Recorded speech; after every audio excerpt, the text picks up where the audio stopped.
Halo, Shalom. Kembali lagi bersama channel Pengkhotbah Deso. Di bagian kali ini kita akan membahas tentang Yesus Kristus. Kita akan masuk dalam bagian pertama tentang satu kalimat yang seringkali menjadi senjata bagi orang-orang non-Kristen yang seringkali menyerang tentang keilahian Yesus dengan berkata, Yesus tidak pernah mengaku dirinya Tuhan. Yesus tidak pernah mengajak umatnya untuk menyembah Dia. Kita akan menjawab hal itu dengan satu pertanyaan. Mengapa Yesus tidak pernah terang-terangan berkata, Aku adalah Allah dan sembahlah aku? Yang menjadi pertanyaan juga untuk kita renungkan, kita pikirkan, apakah benar untuk membuktikan keilahian Yesus cukup dipuaskan dengan pernyataan langsung dari Yesus mengenai siapakah Dia sebenarnya?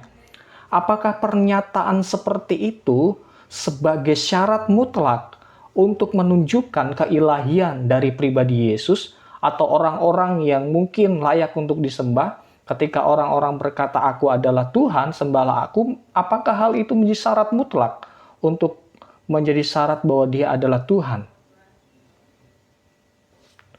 Jika kalimat pertanyaan ini menjadi sebuah patokan atau tolak ukur untuk membuktikan keilahian, maka kita akan membenarkan juga orang-orang yang berkata dirinya sebagai Tuhan. Ada banyak contoh, saya ambil dari 3 contoh hari ini untuk memperlihatkan ada orang-orang yang mengaku dirinya sebagai Tuhan. Yang pertama, Raja Fir'aun. Dalam salah satu kitab agama di Indonesia, menuliskan pernyataan Fir'aun sebagai berikut. Aku adalah Rab kalian yang paling tinggi. Dengan pernyataan Fir'aun seperti ini, apakah mengartikan Fir'aun ini sebagai Allah? Jelas tidak. Dia adalah manusia yang biasa, dia adalah manusia yang berdosa, dia bahkan mati sampai sekarang tidak pernah bangkit. Lalu selanjutnya, kita ambil dari Alkitab, Perjanjian Lama, yang tercatat dalam Daniel 6 ayat 1-29, bercerita tentang Raja Darius. Raja Darius membuat sebuah perintah dengan isi sebuah larangan untuk menyembah dewa atau Tuhan kecuali kepada Dia. Lantas apakah yang menjadi keputusan Darius ini membuktikan bahwa Darius adalah Allah? Darius adalah pribadi yang layak disembah? Jelas tidak. Dia adalah manusia yang biasa, dia adalah manusia yang berdosa, bahkan dia masih dibelenggu oleh kematian. Ini bukan satu jaminan untuk membuktikan bahwa dia adalah Allah. Terakhir, manusia yang mengaku Tuhan, yang diambil dari artikel berita heboh, 5 orang mengaku dirinya sebagai Tuhan, yang diambil dari Lingkumran. Ada banyak orang yang mengaku dirinya Tuhan, termasuk salah satunya Lia Eden. Apakah ini membuktikan bahwa dia adalah Tuhan yang layak disembah karena dia mengaku dirinya Tuhan? Sekali lagi saya tegaskan, tidak sama sekali. Jadi ketika pernyataan pengakuan aku adalah Allah dan sembahlah aku adalah tolak ukur, maka Fir'aun, Raja Darius, dan orang-orang yang mengaku dirinya sebagai Tuhan pantas untuk disembah. Karena yang menjadi syarat pengakuan tadi. Kalau jika pengakuan itu menjadi syarat sebagai bentuk keilahian, maka orang-orang yang sudah dicontohkan tadi layak untuk disembah. Tapi apakah Anda mau menyembah Dia? Jelas tidak. Kalau tidak mau, berarti pengakuan seperti ini bukanlah ukuran mutlak untuk mempercayai Dia Allah atau tidak. Jadi pengakuan seperti itu bukanlah ukuran mutlak. Bukanlah ukuran satu-satunya untuk menyaksikan, untuk memperlihatkan, untuk mempercayai bahwa Dia Allah atau bukan. Lantas, mengapa Yesus tidak pernah terang-terangan berkata, Aku adalah Allah dan sembahlah aku? Mari kita lihat. Sebelum kita mengerti, kita akan memahami dulu tujuan Yesus datang ke dalam dunia itu apa. Pahami ini terlebih dahulu supaya kita masuk dalam pemikiran yang Alkitab jelaskan tentang Yesus. Filipi pasal yang kedua, ayat yang ke-6 sampai 8 berkata seperti ini. Yang walaupun dalam rupa Allah tidak menganggap kesetaraan dengan Allah itu sebagai milik yang harus dipertahankan, melainkan telah mengosongkan dirinya sendiri dan mengambil rupa seorang hamba dan menjadi sama dengan manusia. Dan dalam keadaan sebagai manusia, ia telah merendahkan dirinya dan taat sampai mati, bahkan sampai mati di kayu salib. Dalam Filipi sangat jelas mengapa ia datang ke dalam dunia. Ia datang ke dalam dunia untuk menjadi manusia, karena dia adalah Allah yang menjadi manusia. Dia datang ke dalam dunia untuk melayani, bukan untuk dilayani. Dia datang ke dalam dunia untuk menjadi korban tebusan bagi banyak orang. Agar setiap orang yang percaya kepadanya tidak binasa, melainkan beroleh hidup yang kekal. Ketika ia menjadi manusia, Yesus Kristus tidak menganggap kesetaraan dengan Allah sebagai milik yang harus dipertahankan.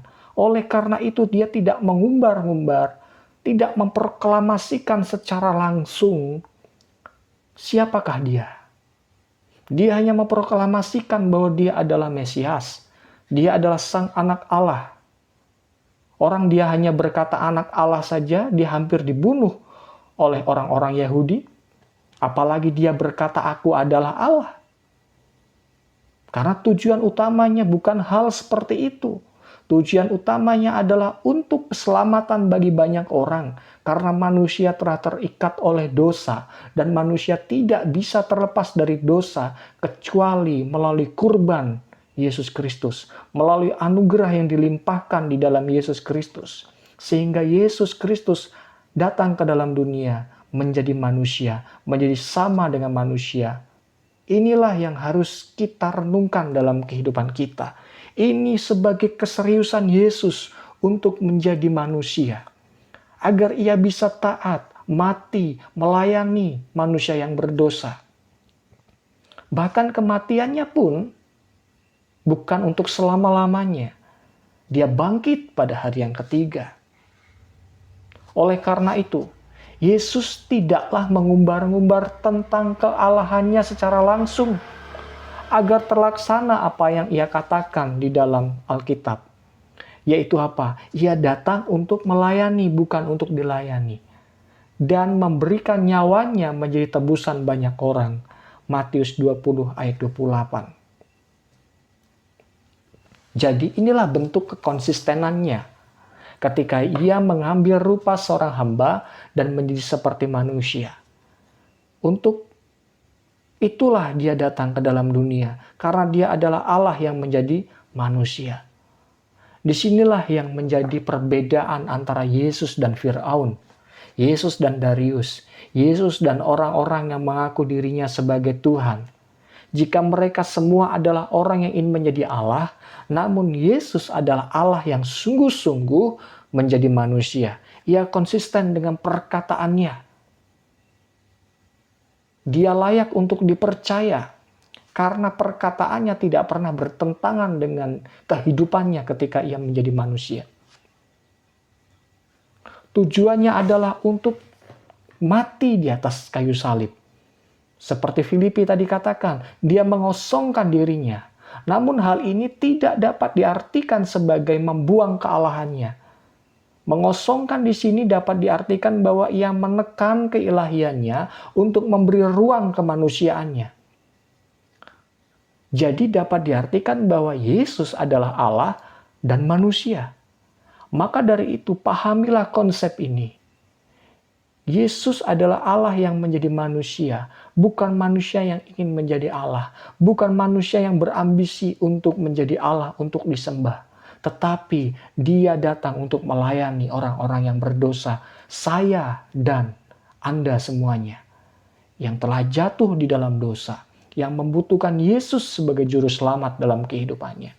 Inilah mengapa Yesus tidak perlu terang-terangan berkata, "Aku Allah, Allah, dan sembahlah aku." Kiranya penjabaran ini menjadi berkat bagi kita semua dan dapat menerangi setiap hati pikiran kita untuk semakin teguh memuliakan Kristus dalam hidup kita. Sebab hanya Dialah yang menjadi jaminan atas kehidupan kita. Dia berbeda dengan orang-orang di dalam dunia ini. Dia adalah Allah yang menjadi manusia, Sang Kudus dari sorga yang datang ke dalam dunia untuk menyelamatkan saya dan Anda semuanya. Kiranya Tuhan Yesus memberkati kita. Amin.